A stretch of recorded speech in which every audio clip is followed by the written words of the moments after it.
Greetings, history lovers. Welcome to Historical AI, where we unravel the hidden stories of the past. Today, we're diving into a topic steeped in myth and fascination: sexuality in the Ottoman Empire. From 1299 to 1922, this empire spanned 3 continents, blending Islamic traditions, imperial ambitions, and diverse cultural practices. Its approach to sex was a complex tapestry of religion, power, and human desire. We'll explore the harem's political and personal dynamics, same-sex relationships, prostitution, marriage, and moral, grounded in historical sources. If you're new here, hit that subscribe button, ring the bell, and join us on this journey through time. Let's dive in. The word harem conjures images of luxurious chambers filled with beautiful women vying for a sultan's affection, a fantasy fueled by Western Orientalist paintings and novels. But the Ottoman harem, or seraglio, was far more than a pleasure palace. It was a political institution at the heart of imperial power. Derived from the Arabic harem, meaning forbidden or sacred, the harem was the private quarters of the sultan's family.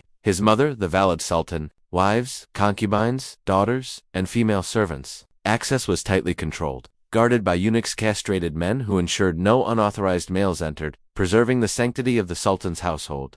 The harem wasn't just about sex. It was a microcosm of Ottoman society, blending education, politics, and culture. Women received training in music, poetry, embroidery, and even political strategy. The valid sultan, the sultan's mother, often held immense influence, acting as a de facto ruler in some cases. For example, Kaiksim Sultan in the 17th century managed state affairs during the reigns of her sons and grandsons. Earning the title of regent, her ability to navigate court politics made her one of the most powerful women in Ottoman history, shaping policies and alliances from behind the harem's walls. Similarly, Nurbanu Sultan, a Venetian by origin, influenced her son Murad III's reign, demonstrating the harem's role as a political nerve center.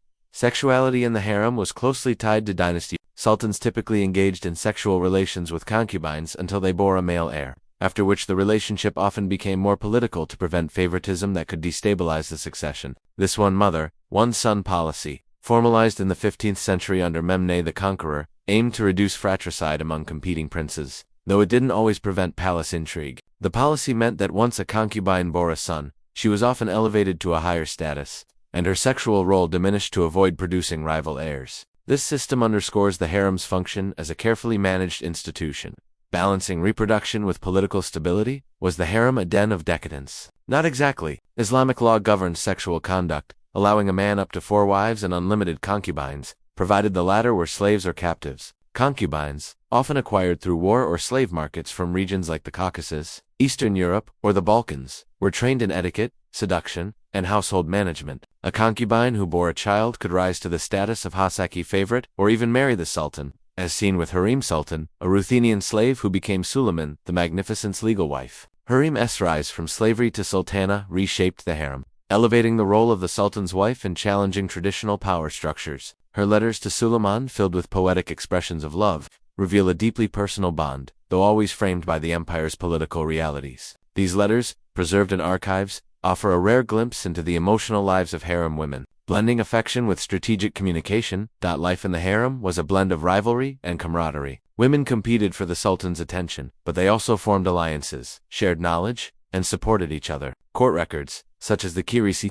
document cases of jealousy leading to poisonings or banishments, but they also hint at solidarity. Women taught each other skills, from calligraphy to music, and formed networks that extended beyond the harem's walls. Some sources suggest subtle same-sex intimacies among harem women, though these were rarely recorded due to cultural taboos. The harem seclusion created a unique female space, fostering both tension and community, where women navigated complex social dynamics to secure their place. Slavery was a cornerstone of Ottoman sexuality, especially in elite circles. Unlike chattel slavery in the Americas, Ottoman slavery offered pathways to social mobility. Slaves could convert to Islam, gain freedom, and integrate into society, sometimes rising to high ranks. Concubines, often of Circassian, Georgian, or Slavic origin, were valued for their beauty and trained to serve the sultan or high-ranking officials. Under Islamic law, sexual relations with concubines were permissible as long as the women were not freeborn Muslims. A concubine who bore a child became an Walid, mother of a child, gaining protections and potential freedom upon her master's death. The slave trade supplying the harem was vast, with markets in Istanbul, Cairo, and Crimea providing women from diverse regions. These women underwent rigorous training in the harem's hierarchy, learning skills to navigate their roles. Training included language instruction, religious education, and cultural assimilation. ensuring they could serve effectively in the imperial household. While some concubines achieved power and wealth, their lives were not their own. Sexual service was often compulsory, and refusal could lead to punishment. Yet, stories like that of Miriam Sultan, daughter of Suleiman and Harem, show how Haram women could leverage their positions to influence architecture, charity, and politics. Miriam commissioned mosques and charitable foundations, leaving a lasting legacy in Istanbul's skyline.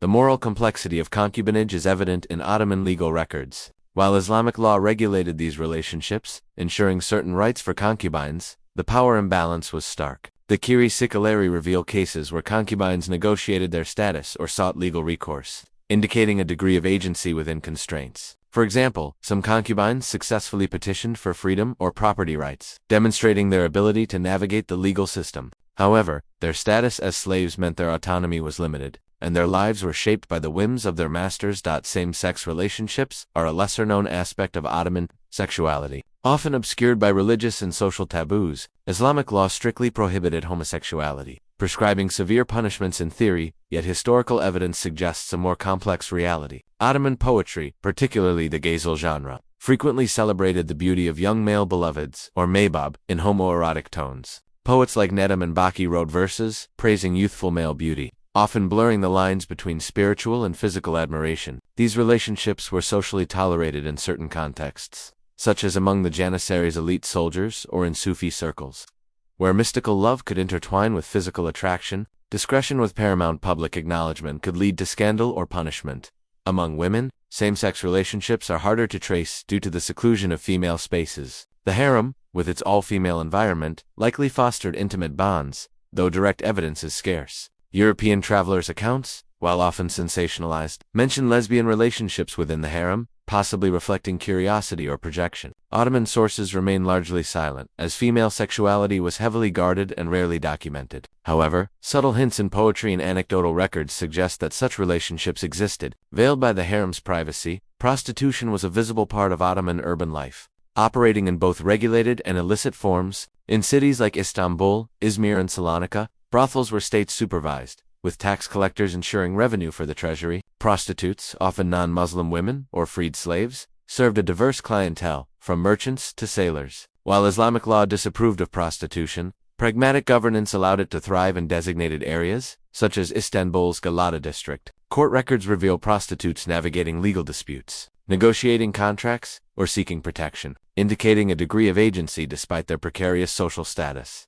The Kiri Sikileri provide fascinating insights into urban sexuality. Cases range from prostitutes suing clients for non-payment to disputes over property, showing that sex work was integrated into the urban economy. However, prostitutes faced social stigma and legal risks, particularly if they operated outside state-sanctioned zones. The Ottoman state's approach was pragmatic, regulate, and tax, rather than eradicate, reflecting the empire's balance of moral ideals. And marriage was the cornerstone of Ottoman society, serving as a social and economic contract. Arranged marriages were standard, with families negotiating dowries and alliances to strengthen social ties. Sexuality within marriage was viewed as a duty to procreate, but Islamic teachings also emphasized mutual pleasure, encouraging spouses to satisfy each other's desires. Men could take up to 4 wives under Islamic law, though polygamy was rare among commoners due to financial constraints. Most Ottoman men were monogamous. While elite men maintained multiple wives or concubines, women had some legal recourse in marriage. Islamic law allowed divorce under specific conditions,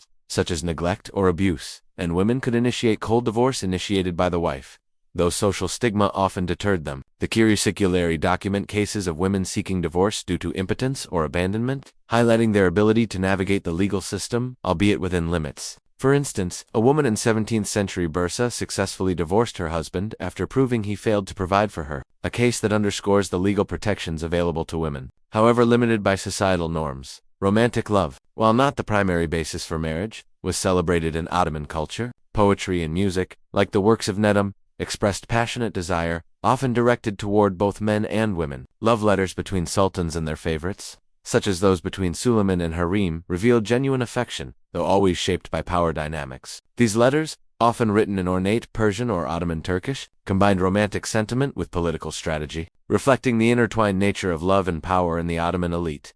Ottoman attitudes toward sexuality were also shaped by medical and religious texts. Scholars like Ibn Sina Avicenna wrote extensively on sexual health, prescribing aphrodisiacs, diets, and moderation to balance physical and spiritual well-being. Sexual excess was seen as harmful, potentially weakening the body or soul, while moderation was believed to promote health and piety. Medical texts often included remedies for sexual dysfunction or fertility issues, reflecting the importance of reproduction in Ottoman society. Public bathhouses, or hammams, were more than places for hygiene. They were social hubs where men and women in separate sections could display beauty, socialize, and flirt discreetly. While overt sexual behavior was forbidden, hammams were spaces of subtle sensuality, as depicted in Ottoman literature and art. Women's baths, in particular, were private realms where beauty, rituals, and gossip flourished. Men's hammams, meanwhile, were places for camaraderie and, in some cases, discreet romantic encounters, particularly among the elite.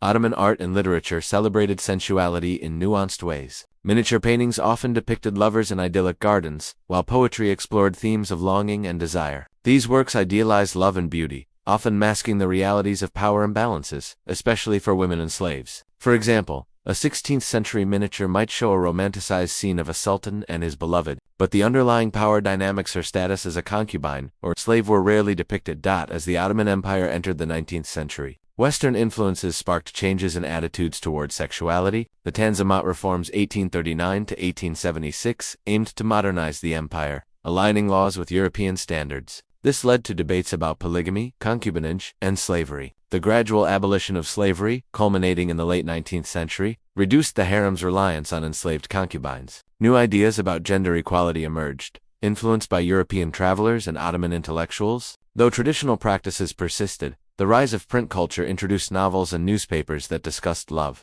marriage, and sexuality more openly. Women's voices, though still limited, began to appear in public discourse, advocating for education and rights. For example, Fatma Ali, one of the first Ottoman female novelists, wrote about women's roles in society, challenging traditional norms. By the early 20th century, the harem system waned, and the Young Turk movement pushed for further modernization, paving the way for the Republic of Turkey's secular reforms. The Ottoman Empire's approach to sexuality also varied across its diverse regions. In rural areas, conservative traditions dominated, with strict gender segregation and arranged marriages. In urban centers like Istanbul and Cairo, greater cultural exchange led to more fluid expressions of sexuality, though still within Islamic frameworks. For example, in 18th-century Cairo, coffee houses were spaces where men socialized and occasionally engaged in romantic or sexual encounters. As hinted in local chronicles, religious minorities, such as Christians and Jews, had their own sexual norms, influenced by both their traditions and Ottoman laws. For instance,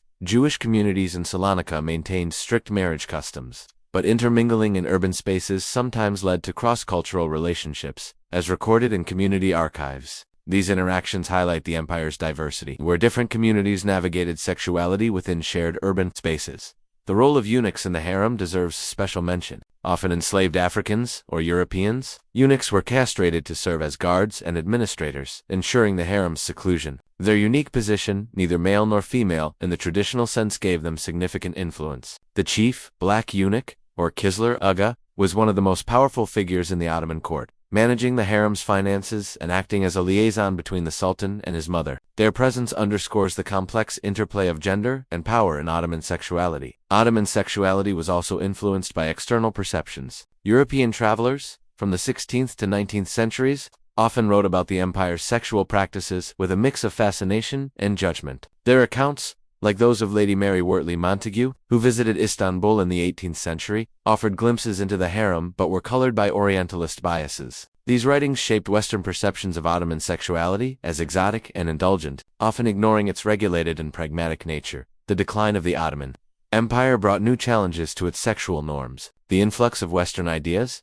coupled with internal reforms, led to tensions between tradition and modernity. For example, the adoption of European-style clothing in the 19th century sparked debates about modesty and gender roles. Women began to appear more in public spaces, challenging the strict segregation of earlier centuries. These changes laid the groundwork for the dramatic shifts in the early Turkish Republic, where secularism and nationalism redefined gender and sexuality. Sexuality in the Ottoman Empire was a complex interplay of religion, power, and culture. The harem was not just a place of pleasure but a political arena. Same-sex relationships existed in the shadows of strict moral codes. Prostitution was regulated yet stigmatized, and marriage balanced duty with desire. From the Sultan's palace to the streets of Istanbul, sexuality was shaped by the empire's diverse traditions and pragmatic governance. This complexity challenges the stereotypes we often encounter in popular media. The Ottoman Empire wasn't a monolithic society of repression or it was a dynamic world where human desires navigated intricate social, legal, and religious frameworks. Thank you for joining us on this journey into the Ottoman past. What surprised you most about this topic?